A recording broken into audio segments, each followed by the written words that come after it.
Видовме од изминатите неколку саботи дека на Господа му треба народ со интегритет. Со тоа, всушност, и народ со кредибилитет. На Господа му треба народ со посветени усни. Веќе спомнавме и оваа поука за тоа. Народ со посветени мисли. Народ со обновен ум. Народ обратен. Народ, значи, кој што ќе го отсликува Христовиот, ќе го сликува Божиот карактер. Видовме минатиот пат еден краток опис за тоа каков е Израелевиот остаток. Читавме во Софонија 13.3, да не читаме повторно, и во Откровение 14.5. И видовме дека во потполност се поклапа описот на остатокот со описот што Петар го дава за Христовиот карактер во 1 Петрово 2.22. Значи, народ со интегритет, чесен народ, поштен. Кон тие стикови, еве би го додал денеска стикот што минатиот пат изгледа го испуштив, ми беше наведен, ама го испуштив, во Ефесијаните 5.27. Ефесијаните 5 глава 27 стих. Павле овде дава опис за својата за црквата Христова, значи невестата Христова. И таа е представена како, значи Ефесијаните 5.27, и да ја представи пред себе славната црква, која нема дамка, ниту брчка или нешто слично, за да биде света и непорочна. Еве еден скоро идентичен опис. Без дамка, без брчка, чиста, непорочна, света. Тоа е Христовата невеста. Сега, уште од овој стих, кој што ќе ни биде следен, а ќе биде од онаа позната проповед Исусова на гората на блаженствата, Матеј 5.8, самите ќе насетите во кој правец ќе зборуваме денеска. Значи, Матеј 5.8.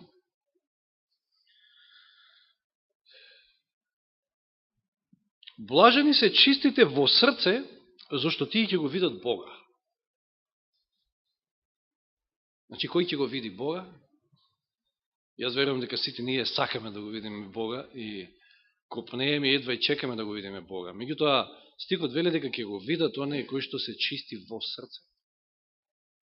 Кои што имаат чисти срце. Или еве сличен стих во контекст е и Евреите 12.14. Евреите 12.14. Стремете се кон мирот со сите и кон светоста, без која никој не може да го види Господа. Значи, заклучок од овие два стиха.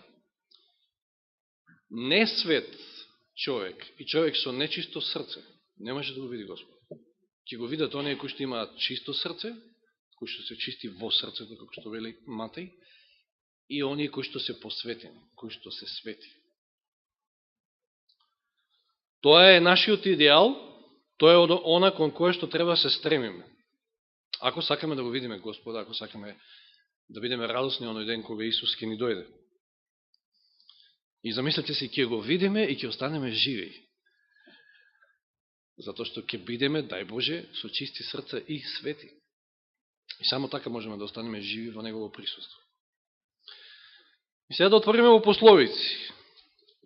Неминовно е да ги спомнеме пословици и мудростите, значи, на Соломон во 4 глава 23 стих, значи стих кој што веќе го поминавме во нашата поука. Пословици 4.23. А над се чувај го своето срце, зашто животот извира од него. Повторно станува збор за срцето, и кога велиме срце, знаеме на што мислиме, мислиме на умот, односно на што мислиме во контекст на оно што го зборувавме на те саботи. Срцето е средиштето на нашите, односно умот, на нашите мисли и нашите чувства. А мислите и чувствата заедно го градат моралниот карактер. Значи, што не советува овде Соломон? А над се, значи најважно од се, како во, ми личи овој стих на оној во проповедник, последните стихови тамо. Сеќавате кој вели Соломон. А најбитно е ова. Се прочитаме подоцна тој стих. Овде вели, а над се, значи најбитно е да го чуваме своето срце, да го чуваме нашиот карактер. Ако карактерот е најважното, изградбата на карактерот е најважното дело за нас како христијани на оваа планета Земја, во овој наш живот, тогаш навистина најважно е да го чуваме карактерот, да го чуваме нашето срце. И сега некој ќе рече, па нели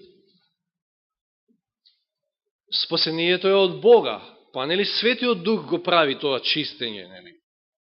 Посветување. Еве да прочитаме, да се подсетиме на стиховите кои што Павле ги запишал во второ послание до Коринќаните 3.18. Познат стих, второ послание до Коринќаните 3.18. Второ послание до Коринќаните 3.18. А ние сите со откриено лице ја одразуваме Господовата слава, или Господовиот карактер, и се преобразуваме во ист лик, повторно во ист карактер, може да кажеме, од слава во слава, од карактер во карактер, може да кажеме, како што го прави тоа Господовиот Дух. Значи, кој го прави тоа преобразување, кој го прави тоа чистење? Тоа го прави Светиот Дух. Павле е јасен. Потоа го читавме, мисли, че ни минатиот пат 51-иот псалм. Како запишал Давид таму во 51-иот псалм, да отвориме накратко таму, да видиме 2-3 стиха, 51-и, покајничкиот негов псалм, и читаме од 10 до 13. Боже, создај ми чисто срце. Давид ја сватил суштината и копне за чисто срце. Затоа што сака да го види Господа. Копне по чисто срце. И постојан дух обнови во мене. Не го отврлај од Твоето лице и не одземај го Твојот свети дух од мене. И на Давид му е јасно дека Светиот Дух има клучна улога. Меѓутоа, дали Светиот Дух, односно дали Господ прави нешто без наша соработка? Затоа што стихот во Пословици 4.23 вели, а над се чувај го своето срце. Че ние сме вклучени тука, ние треба да го чуваме. Треба да има некој напор од наша страна, треба да има односно наша согласност пред се. Господ не може со сила да не очисти и да не сочува чисти, ако тоа ние не го сакаме. Значи, факт е дека ние треба да соработуваме во тој процес. Кој што вели Елен Вајд, нашиот дел е многу мал, ама е суштествен. Без тоа да ние му ја продадеме волјата на Господи, без да кажеме, Господе, да, очистиме, тој нема да може да не очисти. Внимавајте, нема да може, семоќниот Бог, нема да може, затоа што ние не му дозволуваме. Господ со сила не прави ништо. Господ е љубов. Љубовта не познава сила. Значи, имаме една голема одговорност да го чуваме нашето срце, односно да управуваме со нашите мисли и чувства. Што сите ќе признаеме дека не е лесно. Односно, може да кажеме, исклучително тешко. Зборувавме за тоа, дека коренот на се е во мислите, а чувствата се надоврзуваат на мислите, а тоа е карактер. Значи, тоа е она кон кој што треба да целиме. Не е она што надвршно се, може би, исполува и покажува. Туку тоа, што е тука, што е меѓу левото и десното уво, нели? И, знаете, ние обично се трудиме да ги контролираме, односно, обично не се трудиме да ги контролираме мислите и чувствата. Ние правиме нешто друго. Ние знаеме да ги покриеме, ние знаеме да се воздржиме во некој момент, да не испрснеме, да не навредиме некого, нормално од почит, од бонтон, од не знам што ете, за да не зборуваат после ете какви сме били или не знам што, но тоа не е решението. Затоа што во тој случај мислите и чувствата не се исполуваат, меѓутоа се тука. Че не треба да го решиме проблемот тука. Но, ако така постапуваме, значи, решението не е во тоа, всушност, ако ние само се воздржуваме, значи, ке ни дојде пцовка во мислите, значи, некој ќе ме навреби и ја го пцујам во мислите, всушност, и само ќе се воздржам да не го попцујам, што сум направил? Јас само лицемерам пред него. Да. Значи, како христијани, ние мора да имаме контрола на умот, а не само над однесувањето наше. Тоа го видавме од минатите проповеди. Ако со Божја помош ќе успееме да владееме со умот, тогаш и однесувањето ќе биде во ред. Затоа што коренот на се е во мислите. Значи, ова не е лесно, од проста причина што сите ние сме родени со расипани срца. Не со чисти срца. Ние сме расипани по природа. Односно, ние имаме природата на лукави, на другиот. По природа сме со него и негови. Што кажал Еремија, познатиот негов стих во Еремија 17 глава? Значи, човек дури може да каже за себе нешто, а да не е така. Самиот може да биде измамен за себе. Затоа што поизмамливо од се срцето е страшно болно, 17.9. И кој може да проникне во него, вели Еремија? Поизмамливо од се срцето човечко, природното човечко срце е поизмамливо од се. И се прашува кој може да проникне во него и потоа дава одговор во 10 стих, вели: јас Господ говори, значи, ги истражувам срцата и ги испитувам бубрезите, за да му дадам секому според неговото поведение, според плодот на неговите раце, или според неговите дела. Затоа и Давид, познавајќи го овој стих, знаејќи ја природата своја, природата човечка, ќе каже во 139 псалм, ќе даде еден пример на една молитва која што треба секој ден да се молиме со таква молитва. Секој ден буквално. Затоа што живееме во време кога не знаеме уште колку ќе трае милоста. Значи, последните два стиха од 139 псалм ги читаме. Ги читавме и некој од минатите проповеди. Испитајме целиот Боже, затоа што Господ е тој кој што може да ме испита. Дури јас самиот можам да ми имам измамен. Оти срцето наше, природно човечко, е поизмамливо од се. Испитајме целиот Боже, запознај ми го срцето, испитајме и запознај ги моите мисли. Каде што е целиот проблем. Погледај да не одам по гибелен пат и поведи ме по вечниот пат. Ова секој ден треба да го молим. Затоа што ние не знаеме по кој пат одиме денеска. Може би сметаме дека, како вели и Соломон во една од своите пословици, некој пат на човекот му се мисли прав, ама крајот му води во смрт. Значи, на нас може да не се мисли дека сме на прав пат, а всушност самите себе да се измамуваме. Всушност проблемот на лаодикејецот е тоа. Лаодикејецот смета дека е во ред, дека ништо не му треба, а всушност му треба се. Му фали се. Значи, како што минатиот пат кажавме, ние целосно треба да го промениме оперативниот систем на нашиот компјутер. Нашиот оперативен систем на кој што по природа работиме се нарекува себишност. А треба да го смениме, да инсталираме нов оперативен систем комплетно, кој што ќе се вика љубов, односно Господ тоа треба да не го инсталира, со наша дозвола, и потоа да инсталираме програми како што се милост, добрина, она кој што ги поддржува тој систем. Себишноста не ги поддржува таквите. И сега сакаме да одговориме денеска на прашањето зошто треба да го чуваме срцето, затоа што тргнавме од таму. Над се, најважно е да го чуваш срцето. И зошто сега да го чуваме срцето? Па самиот стих кажува како прво, значи, ајде пак да отвориме ако не сме таму, Пословици 4.23. Како завршуваше стихот? Пословици 4.23. А над се чувај го своето срце, зошто животот извира од него. Тука е изворот на животот. Значи, зависи од тоа што е тука, срцето, умот, зависи од мислата, подосна ќе читаме и некој цитат од Елен Вајт, се надоврзува и соодветно чувство. На тоа соодветно дело. А ако некој дело го повторувате многу често, тоа што станува навик. Тоа ви го определува карактерот, значи сите тие работи заедно, а карактерот ви определува вашата вечна судбина. Значи, навистина, умот, нашето срце, е всушност избор на животот. Од тука произлегува се. Елен Вајт во еден кратко цитат ќе каже: чистото срце води во чист живот. Јасно и гласно и логично. Чистото срце води во чист живот. Затоа што таму е изворот.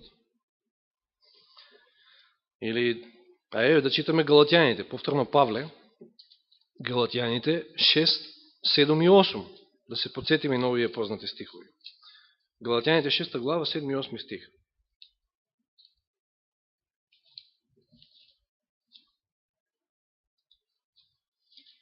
Имам проблем никако да се научам кои беа ефесијаните или беа први, па галатјаните, или како одат поред. Колосејаните, галатјаните, ефесијаните.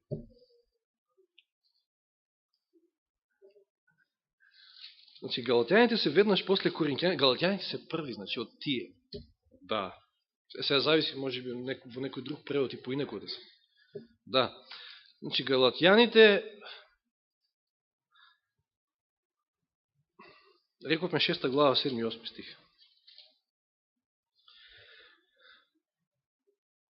Не, да, 7 и 8 стих, 6 глава. Не лажете се, Бог не дозвола да биде изигран, зашто што човекот ќе посее, тој ќе жнее. Што сееме ние во нашиот ум? Зависно од тоа што сееме, значи дали го храниме телото или го храниме духот, тој ќе пожнее. Кој сее во своето тело, од телото ќе пожнее погибел, а кој сее во духот, од духот ќе пожнее вечен живот.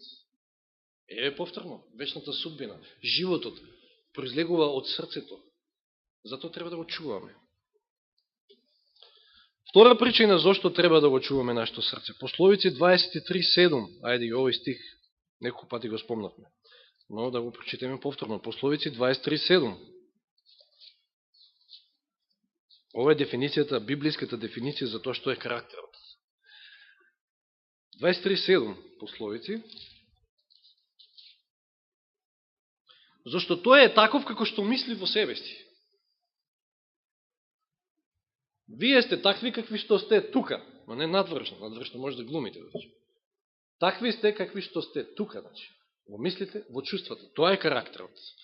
Пошто тоа е карактерот, па тогаш е многу суштествено и битно да го чуваме тоа. Ќе кажам пак срцето. Се мисли секојаш на умот. Односно карактерот наш. А ние некако сме научени по природа да гледаме на однесувањето. Па така научили од мали. Биди послушен, ако си послушен, ќе ти давам чоколада, да речем. Ако не си, од малеци. Потоа во школа. Петка, мене татко ми за секоја петка, барем еден период се сеќам, ми беше тоа многу убав период, за секоја петка 50 динари ми даваше. Ми ги плакеше петки за некој начин. Точно, да, тоа е многу погрешно. Тоа е многу погрешно, да, точно. Меѓутоа, тоа е зборот. Значи, ние сме научени од мали да гледаме на однесувањето. Такви сме ние како луѓе. Ние гледаме на што? На очи гледаме. Со очи гледаме на надворешност. Потоа е вработени сте во некоја фирма или не знам што и сега, знаете, и тука е истата приказна. Ако сте вредни, ако сте, сето тоа треба нели да бидеме, меѓутоа, или казна, или награда, или така натаму. Во образование сега, екстерно тестирање. Ако утнеш, казна 3000 денари. Ако утнеш уште еднаш, може да леташ и од работа. Нешто што као што читавме и гледавме дека го нема никаде во светот. Значи, во ред, некој да е. Добро е да се, кога сме веќе ке тоа, добро е да владата спречи врски фаќење, ама тешка работа така да се спречат. Во една наша Македонија од 2 милиони, кај што врски имате колку сакате, секој со секога да не кажам. Како и да е, значи, ние сме научени од мали да се да гледаме и да проценуваме според однесувањето, но тој критериум воопшто не е сигурен. Видовме од минатиот пат. Однесувањето сосема може да биде поинакво од она што сте тука. Че Лаодикеецот има одлично однесување, пасите. Затоа што во суштина, може да кажеме дека вака, нели Господ во пораката до Лаодикеја вели, не сте нити студени, не сте нити врели, камо да бевте студени, дори вели подобре, ама сте млаки. Значи, студен е оној кој што од погрешни мотиви прави погрешни дела. Твори погрешни дела. Врел е оној кој што од вистински мотиви прави вистински добри дела, а млаки од кој е? Оној кој што од погрешни мотиви прави добри дела. Значи, тука е проблемот, пак. Он со однесувањето толку нема проблем. И ние, знаете, како и фарисеите, може би имаме поише проблем со тоа. Значи, што правиле фарисеите? Колку повеќе немаш тука, колку повеќе си нечист во срцето, толку повеќе ти требаат надворешни мерки на тоа како треба да се однесуваш, на што треба да пазиш, па знаете, саботата вака, па така, па чадор не треба да отвраш во сабота, па врвки не треба да врзуваш, не знам. Значи, треба да се врзиш кондурите ги вржиш во петок и да си легнеш со се кондурите и за да утре одиш на црква. Така изгледа. Значи, лаодикеецот нема проблем со однесувањето, но има проблем тука. Тоа е нашиот проблем. Видете што вели сестра Елен Вајд во Патот кон Христа. Вистина е дека луѓето, внимавате на овој цитат, овој цитат многу кажува, вистина е дека луѓето можат на изглед безпрекорно да се однесуваат и без Христовата обновувачка сила. Значи, вие безпрекорно може да се однесувате без Христовата обновувачка сила. Ке се сети на Павле, го спомнавме. Павле рекол во Филипјаните дека во однос на правдата на законот бев безпрекорен. Ама дали бил таков? Не, кога го сретнал Христа, тогаш вели во едно од своите посланија до Тимотеј дека он е прв и најголем од грешниците. Желбата за влијателност во општеството и за почит од другите може да го поттикне некого да живее уреден живот. Имате вие денеска еден куп, па не знам парламентарци, па не знам вакви, па не знам такви, па не знам, кои што се стварно фини, стварно добри во своето однесување и така натаму, така се научени од фамилии со педигре, да кажам, под наводници, нели? И сето тоа обрго се владали научили, еве царска некоја фамилија земете. Сето тоа е по протокол на соодветен начин. Но тоа е заради желбата за влијателност во општеството, заради почит од другите, значи од себични побуди можете вие добро да се однесувате, да научите. Само почитувањето може да не натера привидно да се чуваме од злото и себичното срце може да прави великодушни дела. Знаете?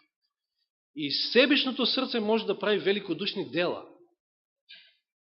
На што се мисли? Великодушни дела. Значи, вие може да давате дарови, да градите цркви, како што некој прави, а сето тоа од себични побуди да биде. Колко се битни побуди? На кој начин тогаш ќе можеме да заклучиме на чија страна сме? Значи, ако земете вие еден лаодикеец и некој кој што стварно е обратен и стварно е врел, на кој начин ќе ги препознаете нив двајцата? Па тешко се препознаваат овака на изглед. Мада можда времето, можда некои ситуации ќе ги издаде, затоа што, нели, Исус рекол дека по плодовите ќе ги познаете. Но на кој начин? Елен Вајд поставил прашање, на кој начин тогаш можеме да заклучиме на чија страна сме? Ево на кој. Кому му припаѓа нашето срце? Кому му припаѓа нашето срце? Кому му се посветени нашите мисли? За кого сакаме да разговараме? Со што ни е полна устата? Дали со Исуса или со Петко Трајко Станко? Вака, така, онака. Проблем што сите го имаме. Кому му ги подаруваме нашите најтопли чувства и нашата најдобра сила? Знаете, значи, чиво е нашето срце, чиви се мислите, чиви се чувствата, карактерот, внатрешноста на човекот. Ако сме Христови, тоест нашите мисли се со Него, најсладко ни е да размислуваме за Него, нормално и да зборуваме за Него, се што имаме и што сме, нему му е посветено, ние копнееме да го носиме Неговиот лик, да дишеме со Неговиот дух, да исполнуваме Неговата волја, во се да му угодуваме нему, а не себе. Значи, еве пошто се познава кој чиф е. Од надвршност не може да познаете.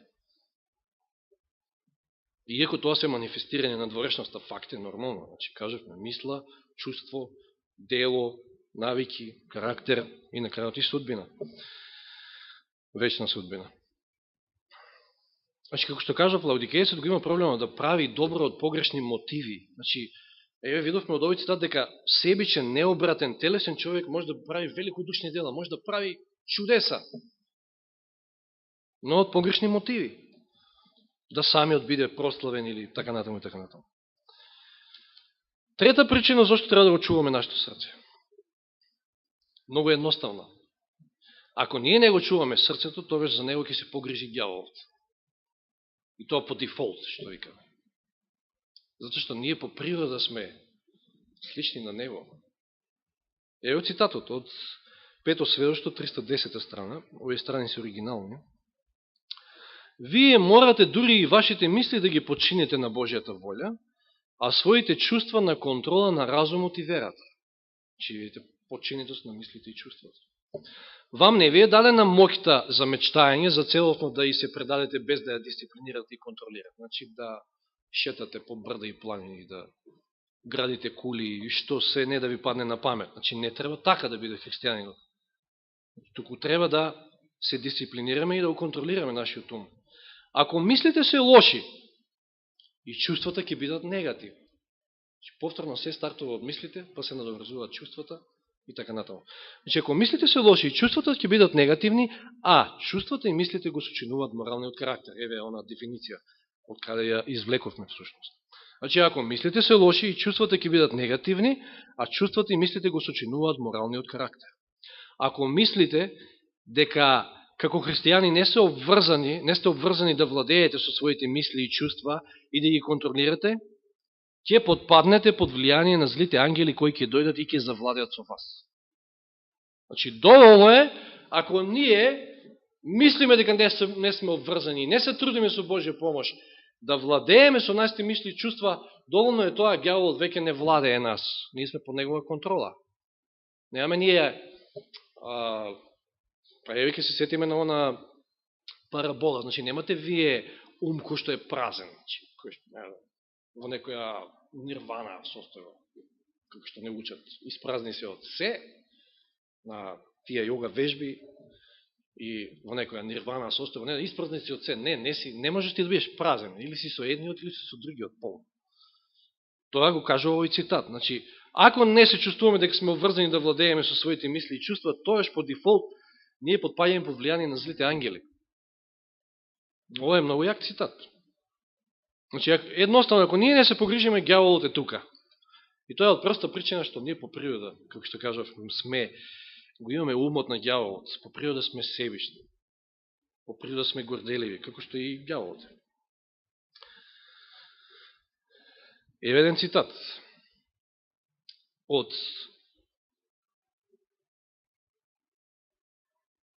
знаците на времето. Значи, не од времето и знаците на Тасевски, туку Signs of the Times, на списание наше, кој што излегувало во времето на Елен Вајт, па и сега го има, од 11. јуни 1894. Цитатот гласи: природниот човек е во престап. По природа, значи човекот е во престап, и неговата природа е во склад со првиот престапник. Нема природно непријателство меѓу паднатиот човек и паднатиот ангел. Мавете, ние не сме непријатели со демоните, туку ние сме пријатели по природа со демоните. Зато што и ние сме во престап, и тие се во престап. Обајцата се учесници во ист дух преку препуштање на злото. Значи, ете, тоа е тоа. Значи, ние сме автоматски исполнити со зли духови, да кажем, и демони, ако ние не се трудиме со Божја помош да контролираме што влегува тука, што излегува, како го филтрираме сето тоа и така натаму, така натаму. Што не е лесно, пак ќе повторам, значи ние сме телесни луѓе, ние имаме сите мани, слабости, факт е дека веројатно најголемиот проблем, така вели Елен Вајт, е да му ја предадеме волјата на Господа. Тоа е најголемиот проблем. И да кажеме: Господе, денеска нека биде Твоја воља. Најчесто е наша воља. Тоа исто мораме да си го признаеме. И тука е проблемот. Кога е по наша волја, тогаш всушност во превод, гледајќи од овој цитат, не е по наша волја, тука е по волјата на лукавиот. Затоа било потребно она надприродна интервенција и она прво евангелие што Господ им го проповеда, им го кажа уште на Адам и Ева, она ветување во 3.15 битие. Ке поставам непријателство. Господ морал надприродно да делува и да постави непријателство меѓу нас и змијата и семето незино. Затоа што ние по природа сме пријатели. И фала му на Господа за тоа, за таа интервенција. Или еве Езекијел, ке читаме 18 глава Езекијел. Книга на пророк Езекијел, 18 глава, 31 и 32. Отфрлете ги од себе сите гревови што ги правевте и направете си ново срце и нов дух. Зошто да умирате, доме Израелев? Јас нему ја сакам смртта на никој кој умира, говори Господ Бог, и така обратете се и живејте. Нема живот, нема вечен живот без обратување, без ново срце, без чисти мисли, без чисти чувства, без чисто срце. Четврта причина зашто ние треба да го чуваме над се, значи, како најважно нашето срце, нашиот ум, нашиот карактер, затоа што Бог бара послушност од срце. Ајде да се сетиме, да отвориме во книгата Самуилова, прва Самуилова книга, прва книга Самуилова, 16 глава. Господ го праќа Самуила, својот пророк, во домот на кого? На Јесеј. Саул е веќе отфрлен. Значи, задачата на Самуил е да оди и да го помаза новиот израелски цар. И влегува тамо Самуил. Еве, ќе читаме од првиот стих. Господ му рече на Самуил: до кога ќе тажиш заради Саула, кога јас го отфрлив, за да не царува веќе над Израел? Наполни го својот рог со масло и тргни на пат. Јас те праќам при Витлеемецот Јесеј, зашто се избрав цар од неговите синови. И знаеме каква е ситуацијата тамо. Еве да читаме од Самуил направи како што му рече Господ. Добро, 6 стих. Кога дојдоа и кога Самуил, значи доаѓаат сите синови, освен еден, освен Давид. Не знам зашто на овој циклон му дали име Давид, но тоа не знам. Кога дојдоа и кога Самуил го виде Елија, еден од синовите, си рече во себе си: без сомнение, еве, пред Господа стои неговиот помазаник. Значи, без сомнение, он, човек како и нас, значи, пазите, пророк, ама гледа човечки.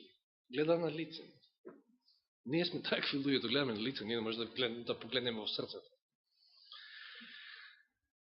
Без сомнение, ово е царот, Елиев, но Господ му рече на Самуил, многу познат стих: не гледај на неговата надвршност, ни на неговиот висок раст, на неговите мускули, на не знам што. Ете, може би гледаш многу способен цар во него, затоа што и Саул бил многу голем. Пазите, бил за една глава таму вели повисок од други. Значи, Саул бил крупен човек. И сега Самуил се вика: треба некој соодветен на првиот цар, некој крупен, некој мажиште, па цар треба да биде. И ама Господ му вели: не гледа неговата надвршност, не гледа на високиот раст, зашто го отфрлив. Бог не гледа како што гледа човек. Човек гледа на лице, а Господ гледа што е во срцето. Господ бара послушност од срце, затоа треба да го чуваме над се нашето срце. Истиот овој Давид, кој што, значи, поминале сите овие синови, никој од нив не бил, и Давид е тој кој што е помазан, најмалиот, најмладиот овчарчето Давид, кој што браќа му го него ни повикале, затоа што нема шанси он да биде цар. Еден од нас ќе биде. Човечки, знаете како се размислува, како и нас, како и ние како би размислувале на нивно место. Истиот тој Давид, зацарен како цар, што ќе му каже на својот син сега? Каков совет? Во прва летописи сега отворете, прва книга летописи или прва книга Дневник, тоа е сега после царевите, прва книга Летописи или прва книга Дневник, 28 глава, 9 стих. Што му кажува на Соломон? Давид му кажува на Соломон совет. Што е тоа што Давид исто така го научил? Имал свое едно многу бурно патешествие, како и секој од нас морал да учи. Прва Летописи 28.9. А ти, сине мој Соломоне, познај го Бога својот татко и служи му со сето срце. Да не се подсетуваме на стихови во Новиот Завет, кои беа двете заповеди, како го сведува Господ законот на две заповеди. Служи му на Господа со сето срце и со драговолна душа, зашто Господ ги испитува сите срца и ги знае сите мисли и намери. Ако го бараш, ќе биде најден од тебе, ако го оставиш, ќе те отфрли за секојаш. Ќе биде на тој првиот дел. Служи му со сето срце, сине мој, и со драговолна душа, не со присила, не со сила. Зашто Господ ги испитува сите срца и ги знае сите мисли и намери. што Господ може да види во нашето срце, дали ние му служиме од срце. И сега ги спомнав фарисеите, мора да се навратам пак на нив. Еден куп правила измислили, за саботата. Тоа стана збор за саботата, ние сме во саботниот ден. И треба ова да се почитува, треба тоа да се почитува. Меѓутоа тоа кажав, тоа е природна последица на колку повеќе немаш тука, толку повеќе си склон да надворешно тоа го манифестираш и покажуваш дека си ете. Колку побожен. И тоа тие го правеле. Значи, се ускладувале со словото на законот, меѓутоа ние треба да се ускладиме со духот на законот. Едно прашање за секој од нас, дали нам ни е помило зајди сонцето во петок навечер или зајди сонцето во сабота навечер? На кое зајди сонце повеќе се радуваме? Секој за себе треба да се одговори. Би требало да се радуваме највеќе на зајди сонцето во петок, затоа што дошла саботата Господа. А не едва и да чекаме да поминат тие 24 часа, па доаѓаме во црква 1, 2, 3 сата дневно, па и тука едва и не се седи, па проповета некојаш била долга, не знам ова, не знам тоа, пример, значи, кажувам. И едва и не се седи, едва и чекаме да чукне тој последниот час и да се зафатиме со нашите активности, затоа што не смета тие 24 часа, саботата ни смета затоа што не прекинала саботата во нашите активности, и сега едва чекаме да како што правиле евреите, да отворат дуќанот во сабота навечер. Тоа веќе е доказ и знак дека ние не му служиме од срце на Господ. Ние не сме во склад со духот на законот. Затоа Исус ќе им порача на своите слушатели на гората на блаженството во Матеј 5 глава 20 стих, што малко пребршуваме, и ќе им каже што? Матеј 5:20. Зошто ви велам, ако вашата праведност не ја надмине праведноста на книжниците и фарисеите, нема за вас спасение со други зборови. Нема да влезете во Божјото царство. Која праведност? Па таа нивна самоправедност, значи тоа надворешно служење, таа побожност надворешна.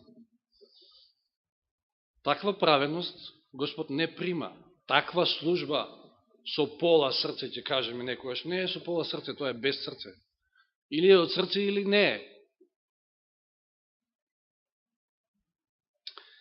И подолу во следните два стиха Исус ќе навлезе, после овој стих, ќе навлезе сега во контрола на чувствата. Често пати најчесто зборувавме за мислите, меѓутоа самиот тој навлегува во контрола на чувствата. Што кажува 21 стих. Сте чуле дека им беше речено на старите. Овој израз кој ќе ослушнете сте чуле што рекоа нашите стари рабини во нивните списи, школи и таму, така натаму. Што рекле старите? Не убивај, иако и Господ ова го кажува во 6-та заповед. Но да видиме сега како тие стари наши, како тие фарисеите го сваќале, ја сваќале 6-та заповед. Значи сте слушнале како рекле старите не убивај, а кој ќе убие ќе биде виновен пред судот. Тоа им веле Исус, меѓутоа сега се задлабочува.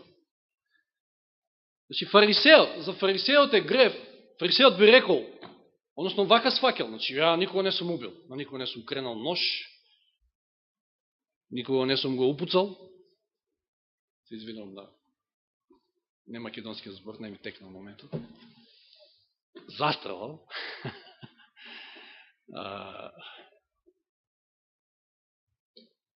Јас сум од Свети Николе, ако бев Скопјанец, може би поеше србизми како користим. Иако и во Свети Николе има многу. Значи, никога не сум убил. Не сум крив. Ама Исус вели друго нешто. Сега словото на законот, односно не, тоа е словото на законот, што вие го почитувате, ама ајде да видиме подлабоко, како што ја разгледавме, нели, она 9-та заповед, не лажи, што значи. Длабински Елен Вајт ни објасни. Исус како им објаснува 6-та заповед и вели, а јас ви велам дека секој кој ќе се гневи на брата си, и сега овој дел без причина, ако видите во повеќе преводи е изоставено, не треба стои тука. Зато што некој ќе рече, опа јас со причина се гневам. Значи, внимавате што вели 22 стих. А јас велам дека секој кој се гневи на брата си без причина ќе биде виновен пред суд. И што ако се гневите со причина, тоа не сте виновни. Како тоа се сложува со изјавите Исусови, кои Исус вели треба да ги сакаме и нашите непријатели, треба да ги благословуваме и оние што не колнат. Значи, без причина не треба да стои, или ако веќе стои, треба да го сватиме на следниот начин. Единствена причина со која што можеме да се гневиме, а да не сгрешиме, е која? Ако имаме праведен гнев, ама во тој случај, еве зашто не треба да стои во изборот, не се гневиме на братот. Нашиот гнев не е насочен на братот, кој што може би лаже, краде, не знам, туку на гревот што тој го прави. Праведен гнев или на некоја неправда, како што вели Елен Вајд, ќе подигнете глас. Само тој гнев е праведен гнев и тој е насочен на гревот. Но, начисто, ние ја преминуваме границата и ќе го увредиме тој на кој што му се гневиме, но меѓутоа, винајте, значи, Исус вели, не треба да го убиеш. Ова е тоа што е битното. Туку доволно е да имаш, што? Нечисто чувство да се појави кај тебе. Кој е чувство? Гнев, вели овде. Гнев. Си видуваме пред суд и сега внимавајте како некако се зголемува вината, понатаму кој ќе читаме, со исполувањето на гневот. Точно и неисполениот гнев е грев пред Господа. Вие и со неисполен гнев, само во мислите, може да убиете, но колку повеќе го исполувате гневот, уште по-тешко е, уште затоа што тогаш страдаат и тие околу вас. Помала е и штетата, во случајов ако вие гневот го задржите во себе. Тоа е штета за вас, ама не е штета за другите. Но ако го исполите, тогаш им наштетувате на другите. А кој ќе му рече на брата си, значи сега си гневен, иначе тоа на што го правиме, ќе го воздржиме гневот, ама ни шкрипат забити. А кој ќе му рече на брата си празноглавец или будала? Ќе биде виновен пред Синедрионот. Се зголемува интензитетот на казната, да кажам, со тоа како се исполува гневот. А кој ќе го нарече па безумник, глупав, не знам како, ќе биде виновен за во огнен пекол. Ако сите овие и тој кој што се гневи на братот, а го воздржува гневот, и тој што ќе го нарече празноглавец, или тој што ќе го нарече безумник, не се покајат, сите тие ќе завршат во пеколот. Факт е тоа, ми тоа го знаеме. Но поентата беше, еве, како Исус се бави со чувствата, како навлегува во чувствата, во побудите, и она како интензитетот на казната на некој начин се зголемува со исполување на нашиот гнев. И интересно што фарисеите овде се повикале на нивните стари, на рабините. Зарем го немале Стариот Завет? Еве, доказ дека повеќе ги слушале своите учители и нивните теолози, отколку речта Божија. Отворите во Левит 19 глава, што кажал Господ. Стариот Завет е ова. Што кажал Господ во Левит 19 глава? 3 Мојсиева 19 глава. 17 и 18 стих.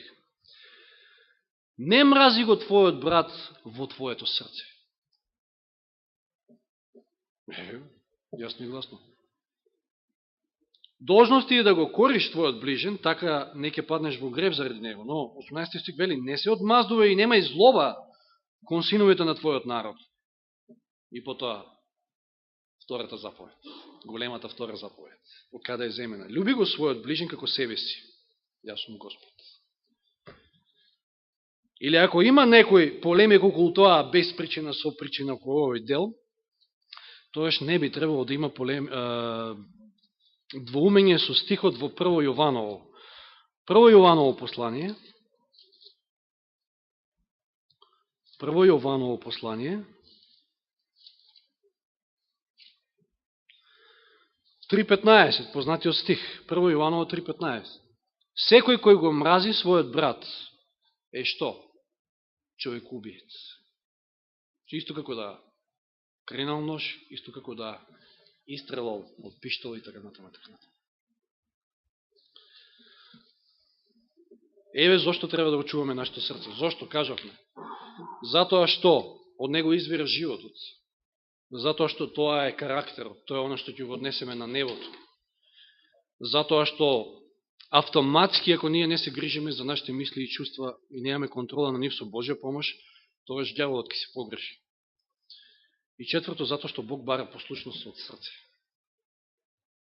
Затоа тоа е најважно и еве сега би го додал оној стих исто на мудриот Соломон во Проповедник 12 глава, исто ќе завршиме книгата на Проповедник 12 глава.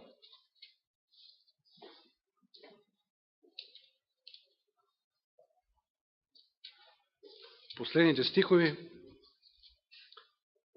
Овие два стиха за мене се многу слични со стихот во Пословици 4.23, кој што гласише: над се чувај го в своето срце. И што вели овде мудриот Соломон? Како ја заклучува